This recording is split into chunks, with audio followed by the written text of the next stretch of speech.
नमस्कार, बहुत स्वागत है आपका। मैं हूं आपके साथ सुमित शर्मा। खरगोन से बड़ी खबर है, जहां पर 5 साल की मासूम बच्ची पर कुत्तों ने हमला कर दिया। जिला अस्पताल में उपचार के दौरान मौत हो गई है बच्ची की। दुकान जाने के दौरान मासूम पर कुत्तों ने हमला किया था। कुत्तों ने बच्ची की गर्दन को दबोच लिया था। ग्रामीणों ने बड़ी ही मुश्किल से कुत्तों के चंगुल से बच्ची को छुड़ाया। बैडिया थाना के बकावा की घटना है। खरगोन में कुत्तों का आतंक लगातार जारी है।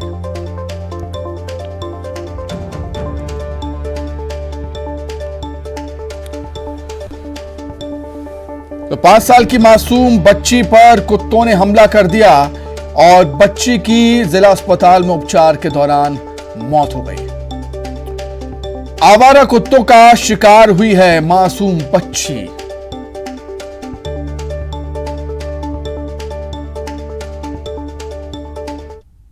अकेली थी? नहीं, वो मेरी मिसेज भी थी, लेकिन वो रास्ते अकेली चली गई थी। वो घर पे बैठी थे, वो दुकान पे गई थी। किराना दुकान? हाँ, किराना दुकान पे, पास में ही था, ज़्यादा दूर भी नहीं था। तो कहाँ चोट है? गर्दन पे लगी थी और सर में है, गर्दन पे बहुत ज़्यादा। हाँ, बेड़िया से लेके आए सर वो इलाज के लिए, भर्ती करने के लिए जिला अस्पताल में। इलाज के दौरान उसकी मृत्यु हो गई सर। अच्छा, क्या बताया परिजन? परिजन बता रहे कि सर वो कुत्ता काट लिया बोले। तो दुकान जाने के दौरान मासूम पर कुत्तों ने हमला बोल दिया और कुत्तों ने बच्चे की गर्दन को दबोच लिया था।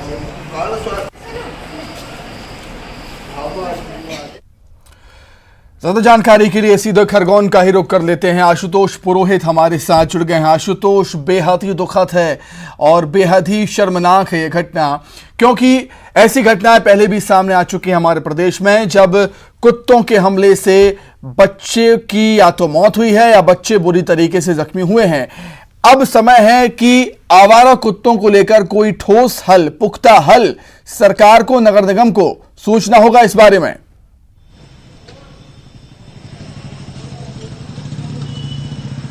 सुमित, बिल्कुल आप सही बोल रहे हैं। जिस प्रकार से ये घटना सामने आई है, बहुत ही दर्दनाक घटना थी और जिस प्रकार से दुर्भाग्यपूर्ण इस घटना को कहा जा सकता है। कुत्तों के हमले के दौरान 5 साल की मासूम की मौत हो गई है और जिसके चलते हुए पूरे क्षेत्र में शोक का माहौल है। दीपावली का त्यौहार है और खुशियां जो है मातम में बदल गई है। परिजनों का रो रो के बुरा हाल है। बच्ची जो है किराना दुकान पर सामान लेने निकलती है। ये बकावा गाँव है, वहां पर जो है सामान लेने जब किराना दुकान अकेले घर से निकलती है, किराना दुकान पे जाती है, इस दौरान जो है कुत्तों का एक झुंड पहुंचता है और उस पर हमला कर देता है। और जो हमला हुआ, बड़ा दर्दनाक हमला हुआ है, जिसमें एक कुत्ते के द्वारा जब उसकी गर्दन धरदमोची जाती है तो उसके दौरान जो जानकारी आ रही है कि उसके दांत जो है बच्ची के गर्दन में फंस गए थे। उपचार जिला अस्पताल में चला, लेकिन उपचार के दौरान सुमित उसकी मौत हो गई। कहीं ना कहीं ये कहा जा सकता है, ये जिस प्रकार से लगातार कुत्तों के हमले के दौरान बच्चों के साथ ये जो इस प्रकार की घटनाएं हो रही है, कहीं ना कहीं इस मामले को लेकर जो स्थानीय प्रशासन, समाज विभाग है या पंचायत है, जिला प्रशासन है, उसको आगे आना होगा और कहीं ना कहीं इस प्रकार की जो घटना हो रही है इसकी पुनरावृत्ति नहीं हो, उसको लेकर रोकना पड़ेगा। क्योंकि कुत्तों का एक झुंड था और पूरे झुंड ने करीब आधा दर्जन कुत्ते बताए जा रहे हैं और वो आवारा कुत्ते थे जिन्होंने हमला किया। सुमित, ठीक है आशुतोष, बहुत शुक्रिया आपका जुड़ने के लिए और तमाम जानकारी के लिए। आगे बढ़ेंगे। कमलनाथ के निवास पर बड़ी बैठक हुई है कांग्रेस की। राहुल गांधी की भारत जोड़ो यात्रा के एमपी को लेकर कमलनाथ के निवास पर बड़ी बैठक हुई। दिग्विजय सिंह और पार्टी के दूसरे बड़े नेता शामिल हुए इस बैठक में।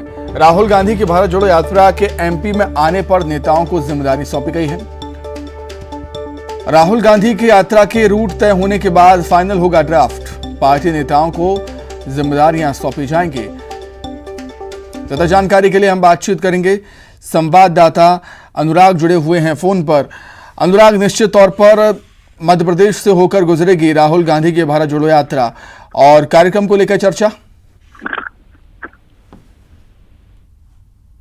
गांधी की भारत जोड़ो यात्रा मध्य प्रदेश में दाखिल होने की संभावना है और उसी की तैयारियों को लेकर आज ये बैठक बुलाई गई थी। कमलनाथ, दिग्विजय सिंह और नेता प्रतिपक्ष गोविंद सिंह समेत कई नेता इस बैठक में शामिल हुए थे और पार्टी ने तय किया है कि राहुल गांधी की यात्रा को लेकर अलग अलग तरह की कमेटियों का गठन किया जाए और इस कमेटी से जुड़े जो पदाधिकारी होंगे वो 30 अक्टूबर को हैदराबाद जाएंगे। वहां पर राहुल गांधी की यात्रा में शामिल होकर व्यवस्थाएं देखेंगे और उसके बाद 3 नवंबर को एक और बड़ी बैठक बुलाई जाएगी जिसमें राहुल गांधी का रूट तय हो जाने के बाद कौन सा नेता कौन सी कमेटी क्या जिम्मेदारी संभालेगी उसको लेकर फाइनल खाका तैयार किया जाएगा। तो कुल मिलाकर राहुल गांधी की मध्य प्रदेश में जो यात्रा दाखिल होनी है उसमें किस तरह की व्यवस्थाएं हैं इसी को लेकर ये बैठक बुलाई गई थी जिसके बाद कमेटियों का गठन करने का फैसला हुआ है। ठीक है अनुराग, आपका बहुत धन्यवाद तमाम जानकारी के लिए, बहुत शुक्रिया। अब बात हिमाचल प्रदेश के विधानसभा चुनाव की। हिमाचल प्रदेश में चुनाव प्रचार करेंगे सीएम शिवराज। हिमाचल के स्टार प्रचारकों में सीएम शिवराज शामिल हैं। स्टार प्रचारकों की लिस्ट जारी हुई है जिसमें केंद्रीय मंत्री ज्योतिरादित्य सिंधिया भी शामिल हैं। तो हिमाचल के रण में एमपी के दिग्गज नेता भी अपना दम दिखाएंगे। मध्य प्रदेश के सीएम शिवराज और केंद्रीय उड्डयन मंत्री एविएशन मिनिस्टर सिंधिया हिमाचल प्रदेश में चुनाव प्रचार की कमान संभालेंगे।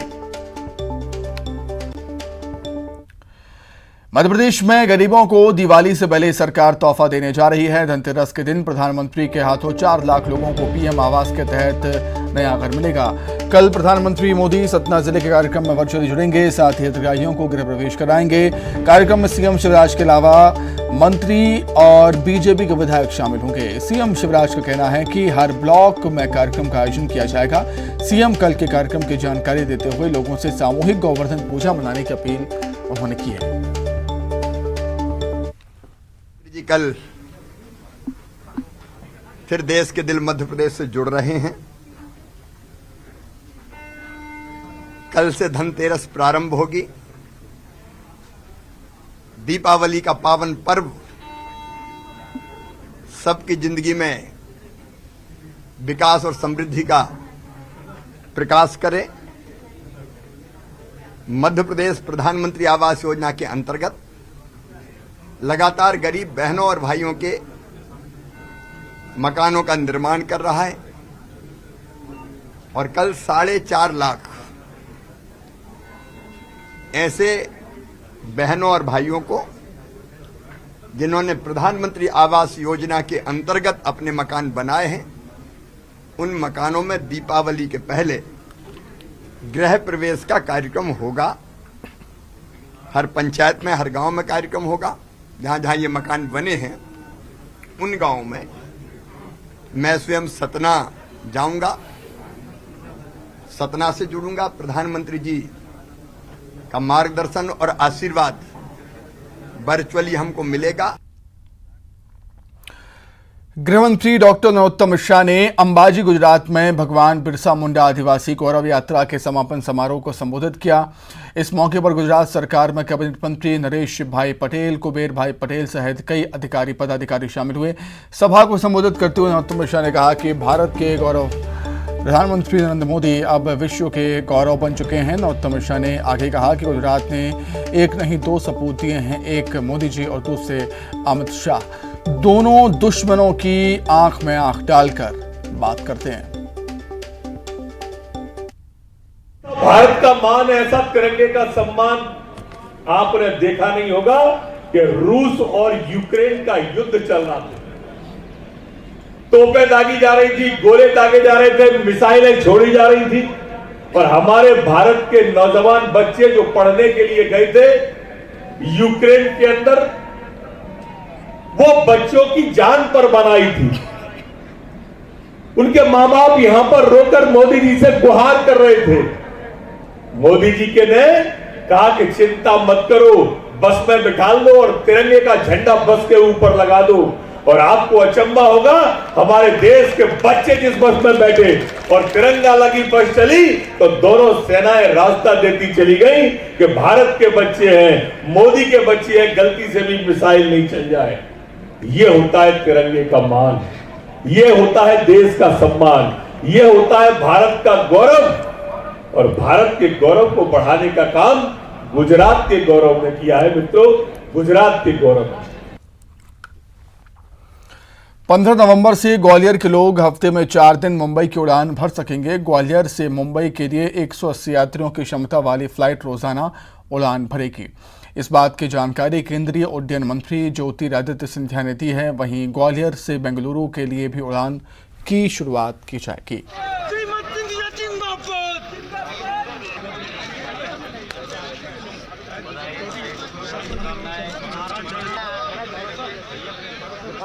15 नवंबर से जो खुशखबरी मैंने 16 तारीख को मंच से आगाज़ किया था, हफ्ते में 4 दिन सोमवार मंगलवार बुधवार और सोमवार मंगलवार गुरुवार और शुक्रवार, मुझे लगता है ये 4 दिन ग्वालियर से मुंबई की कनेक्टिविटी एयरबस 321 विमान के आधार पर 186 की क्षमता वाला विमान हर हफ्ते 4 दिन की कनेक्टिविटी हम लोग ने सुनिश्चित की है।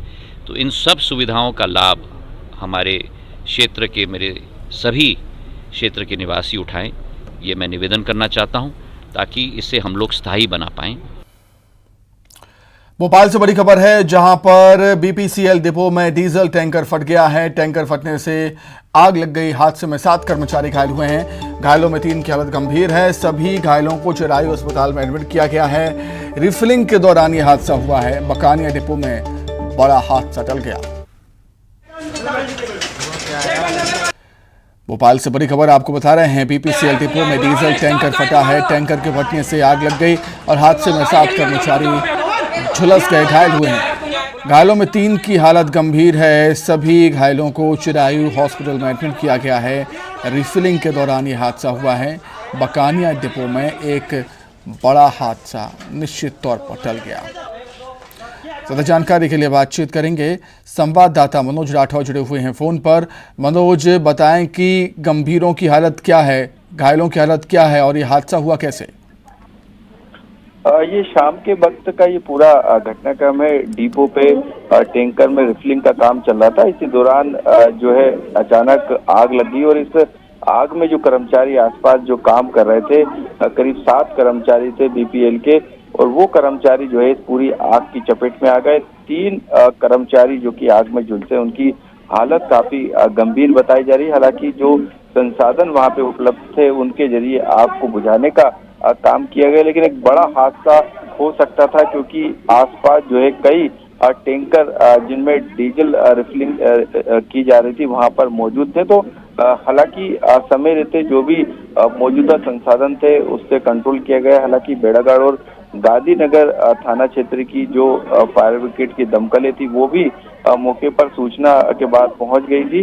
हालांकि अभी फिलहाल इस पूरे मामले में पुलिस के पास भी, क्योंकि ये आग से जुड़ा ये पूरा मामला है, इसमें खजूरी थाने में जो डिपो है वहां का ये पूरा मामला है, तो खजूरी थाना पुलिस भी इस पूरे मामले में जांच करेगी, कारणों का पता लगाने का काम करेगी। हालांकि इंटरनल जो कमेटी है, जो टीम है, जो अधिकारी हैं, वो भी इस पूरे मामले में जो है रिपोर्ट तैयार कर रहे हैं कि आखिरकार ये पूरा घटनाक्रम क्यों हुआ, और ये वजह भी पता लगाएंगे कि ताकि इस तरीके की घटना आगे ना हो सके। तो काफी ये मामला जो था आगजनी से पूरा जुड़ा हुआ है, लेकिन अब ये किस तरीके से आगे जाएगा ये जो कंपनी है उनकी टीम तो करेगी, लेकिन स्थानीय स्तर पर थाना पुलिस भी इस पूरे मामले की जांच करेगी। फिलहाल 7 लोगों का इलाज बेड़ागढ़ थाना क्षेत्र के खजूरी के पास जो है एक प्राइवेट अस्पताल है वहां पर चल रहा है, जिसमें से 3 की हालत सुमित काफी गंभीर बताई जा रही है। ठीक है मनोज, धन्यवाद आपका तमाम जानकारी के लिए।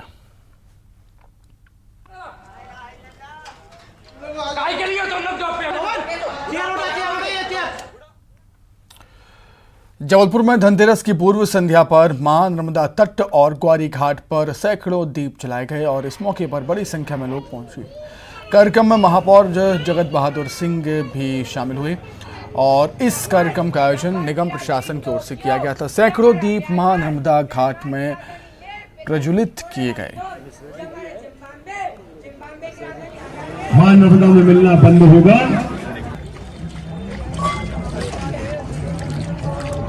ग्यारह 1100 दीपक यहाँ पर जलाकर बच्चों के साथ, छोटे छोटे बच्चे, प्यारे बच्चे, उनके साथ दीपावली मनाकर हम लोगों ने मां नर्मदा से यही प्रार्थना की है कि संस्कार धानी के हमारे जो नागरिक हैं उनके परिवार में सुख शांति समृद्धि आवे, तरक्की करे उनका परिवार, स्वस्थ रहे उनका परिवार और हमारा संस्कारधानी निरंतर उन्नति करे और आगे बढ़े।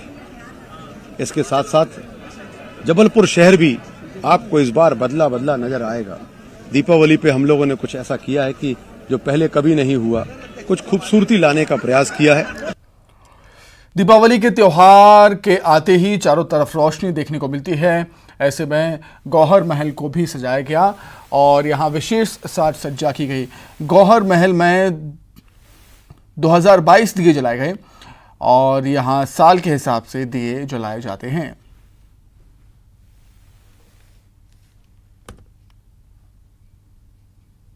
इस बार सबको पहले तो दीपावली की अग्रिम शुभकामनाएं। और हमारा ये एनुअल इवेंट होता है दीपोत्सव और हमारा इसके पीछे जो विजन है वो ये है कि हमारे मध्य प्रदेश के इंडिजिनस जो हैंडलूम्स और हैंडीक्राफ्ट प्रोडक्ट्स हैं उनको और हमारे जो कारीगर हैं उनको प्रोत्साहन मिले। और फेस्टिव सीजन होता है, दीपावली का टाइम, सब लोग घर सजाते हैं अपना, तो एक ही परिसर में बहुत सुंदर कारीगरी हम यहाँ पर अरेंज करते हैं। इस बार भी हमारे प्रदेश भर से बहुत सुंदर कारीगर आए हैं अपना अपना सामान लेके। बहुत सारी नई चीजें भी हैं, नए आइडियाज हैं। आइए अब आपको लिए चलते हैं भगवान राम की नगरी अयोध्या, जो पूरी तरह से दुल्हन की तरह सज चुकी है। इस बार और भव्य तरीके से दीपोत्सव त्योहार मनाने की तैयारी है और इसी क्रम में आज अयोध्या में भव्य लेजर शो का आयोजन किया गया, जिसे देखने भारत ही नहीं बल्कि विदेशों से भी लोग अयोध्या पहुंचे। भव्य और दिव्य दीपोत्सव समारोह में इस बार गाय के गोबर से बने 1,25,000 से ज्यादा दीपक जगमगाएंगे अयोध्या नगरी में।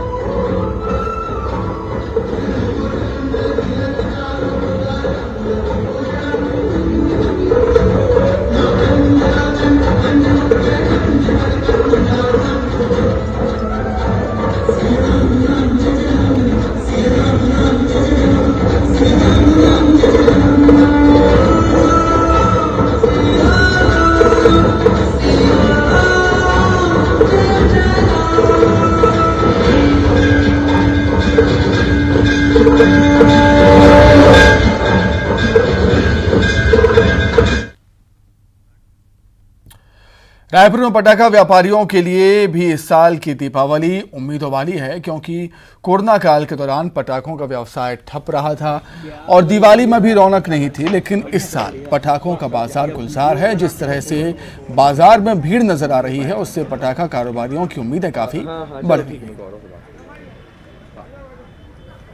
ये दिवाली उम्मीदों वाली है और उम्मीदों वाली इसलिए क्योंकि मार्केट पूरी तरह से सज चुका है। इस वक्त मैं पटाखा मार्केट में हूँ और यहाँ की रौनक जो है वो देखते हुए ही बन रही है। आप देखिए कि कई सारी जो दुकानें हैं वो तो सज गई हैं, वैरायटीज़ भी कई सारी हैं और क्योंकि कोविड काल के बाद व्यापारियों को काफ़ी उम्मीदें इस बार मार्केट से है, लिहाजा उसी तरह के जो स्टॉक्स हैं वो यहाँ पर लाए गए हैं। लोगों से जानने की कोशिश करते हैं यहाँ पे जो व्यापारी हैं कि आखिर किस तरह की उन्हें उम्मीदें इस बार हैं। इस बार कोविड काल की वजह से काफ़ी प्रभावित रहा कारोबार, दिवाली में वैसी रौनकें दिखाई देती थी। इस बार क्या उम्मीद रखते?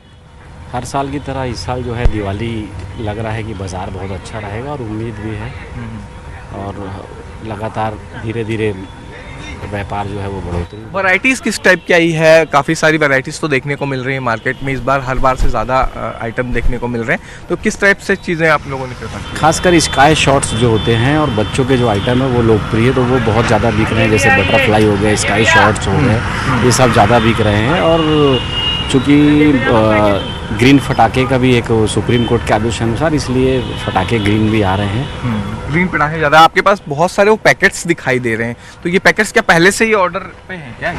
हाँ, ये कुछ जो बांटने की पैकेट्स रहती है तो वो पैकेट भी कुछ ऑर्डर्स के रहते हैं। अच्छा, तो इस बार कारोबार की अच्छी उम्मीद है? हाँ, उम्मीद है निश्चित रूप से। दीपावली दीपों का त्योहार है और इस बार कुम्हारों ने भी उम्मीद लगाई है कि उनकी दीपावली शुभ हो। राजधानी रायपुर के साथ ही आसपास के छोटे छोटे गांव से दिए और मिट्टी के सामान लेकर राजधानी रायपुर आए हुए हैं और कुम्हारों की उम्मीद है कि इस बार बिक्री अच्छी होगी। लोग यदि इनसे दिए खरीदेंगे तो कोई मिठाई खरीदेगा तो कोई अपने बच्चों के लिए कपड़े। दीपावली का त्योहार नज़दीक है, जिसको लेकर बालोद जिले वासियों में काफ़ी ज़्यादा उत्साह देखने को मिल रहा है। दिवाली की तैयारियों को लेकर खरीदारी करने के लिए जिले भर से जिला मुख्यालय में लोग बड़ी संख्या में बाजार पहुंच रहे हैं।